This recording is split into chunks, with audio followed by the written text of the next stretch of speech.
অমূলদ সংখ্যা বা irrational number যে সকল সংখ্যাকে পি বাই কিউ আকারে প্রকাশ করা যায় না তারাকেই বলা হয় অমূলদ সংখ্যা। এখানে পি কিউ হচ্ছে পূর্ণ সংখ্যা, যেখানে Q is not equal to zero. এখন অমূলদ সংখ্যা কারা? পূর্ণবর্গ নয় এরূপ যে কোনো স্বাভাবিক সংখ্যার বর্গমূল কিংবা তার ভগ্নাংশই হচ্ছে একটি অম্লদ সংখ্যা। পূর্ণবর্গ কারা? যে সকল সংখ্যাকে বর্গমূল করলে একটি পূর্ণ সংখ্যা পাওয়া যায় তারাই হচ্ছে পূর্ণবর্গ সংখ্যা।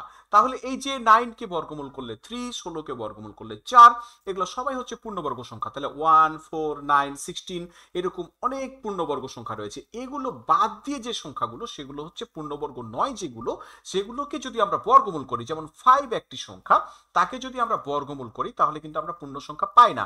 আমরা এরকম একটি সংখ্যা পাই 2.236 ডট ডট ডট, এইরকম একটি আমরা সংখ্যা পাই যে সংখ্যাটা অসীম দশমিক পর্যন্ত চলে আসে এবং এটা আবৃতও নয়। তাহলে এই সংখ্যাগুলোকে পি বাই কিউ আকারে প্রকাশ করা যায় না, এগুলোই হচ্ছে অমূলদ সংখ্যা। শুধু তাই নয়, আমি যদি এই অমূলদ সংখ্যাগুলোর যদি ভগ্নাংশ আকারে লিখি √5, অর্থাৎ যদি পূর্ণবর্গ নয় এরকম একটি সংখ্যা যদি তার রুট নিয়ে লব অথবা হরেও চলে আসে, পুরো সংখ্যাটাই কিন্তু অমূলদ সংখ্যা হয়ে যাবে।